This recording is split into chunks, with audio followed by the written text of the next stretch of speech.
Ukraine में सोलन समेत हिमाचल में बहुत से युवा फंसे हुए थे। उनमें से कई विद्यार्थी वापस आ चुके हैं, कुछ अभी भी वहां से नहीं आ पाए हैं। अधिकतर युवा वहां MBBS कर अपना सुनहरी भविष्य बनाना चाहते थे, लेकिन रूस और यूक्रेन के इस युद्ध ने उनकी सभी आशाओं और आकांक्षाओं पर पानी फेर दिया है।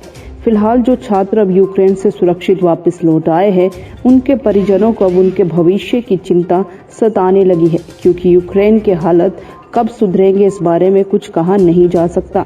ऐसे में उनकी शिक्षा कैसे पूरी होगी, यह यक्ष प्रश्न अब उनके सामने खड़ा है।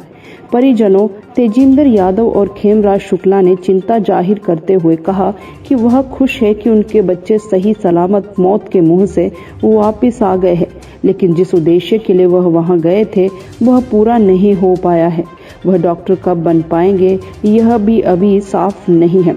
इसीलिए उन्हें हिमाचल और केंद्र सरकार से बेहद उम्मीदें हैं कि वह उनके बच्चों के लिए कोई नीति बनाएंगे और उन्हें हिमाचल के मेडिकल कॉलेजों में स्पेशल कोटे के तहत प्रवेश देंगे। उन्होंने कहा कि हिमाचल सरकार और केंद्र सरकार से उन्हें बेहद आशाएं हैं कि वह उन्हें निराश नहीं करेंगे। देखो, सबसे पहले तो हम धन्यवाद करना चाहेंगे हिमाचल सरकार का एज वेल एज केंद्र की सरकार का, जिन्होंने बच्चों को लाने के लिए, जो हमारे हिंदुस्तान का भविष्य है, उसके लिए इतना कदम उठाया कि सब बच्चे जो है सुरक्षित पहुंच जाए। ऑल्दो बहुत 85% of the student have reached their homes along with their parents, but the major concern आ रहा है हम लोगों के लिए कि हमारे बच्चों का भविष्य क्या होगा। बिकॉज जिस तरह की सिचुएशन इस वक्त यूक्रेन में है, उससे ऐसा लग रहा है कि आने वाले 4-5 साल तक जो है वो कुछ भी नहीं हो पाएगा फिजिबल वहाँ पर। So it would be better कि, जैसे मैं एक अपनी तरफ से एक सजेशन रखना चाहूँगा हिमाचल प्रदेश की सरकार को, यहाँ पर जो टोटल डाटा अभी तक हमारे पास एक्यूमुलेट हुआ है वो अराउंड 160 स्टूडेंट्स जो हैं वो आए हैं वापस यूक्रेन से। इसमें से कुछ लोग ऐसे हैं जो सेकेंड ईयर में हैं, थर्ड ईयर में हैं, फाइनल ईयर में हैं। एंड हिमाचल में इस वक्त 8 मेडिकल कॉलेजेस हैं, तो सरकार को चाहिए उसके अंदर 20 बच्चे एक मेडिकल कॉलेज के अंदर उनको एडजस्ट करने हैं। वन और टू ऑन फर्स्ट ईयर, 1 और 2 ऑन सेकेंड ईयर, 1 और 2 on third year, like this only.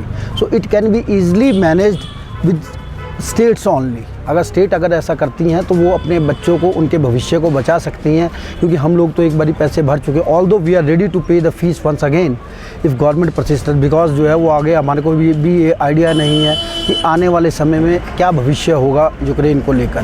पर हम सिर्फ इतना कहना चाहते हैं कि हमारे बच्चे हिंदुस्तान के भविष्य जो है वो ये डॉक्टर बनना चाहते थे, और इन्होंने जो है एक मनुष्यों अपने आम जनता की सेवा के लिए जो कदम उठाया था कि हमारे को जाना ही है। Although there are so many students जो बेचारों नहीं हो पाए थे, पर उसके लिए यही है एक बारी तो ये कड़वा decision, because this type of situation has never been happened and for God sake ये कभी आगे भी नहीं होगी, ऐसा हम कामना करते हैं। पर यही है कि अगर ये इस वाली सिचुएशन को हैंडल कर लिया जाए with 160 students of Himachal Pradesh only, ये हमारे लिए बहुत एक सुकून की बात होगी। मैं चाहूँगा सारे पेरेंट्स चाहेंगे कि इनके भविष्य को लेकर के गवर्नमेंट भी चिंता करे और कोई भी रास्ता निकाले, चाहे वो सीट्स को बढ़ाएं या कुछ भी है।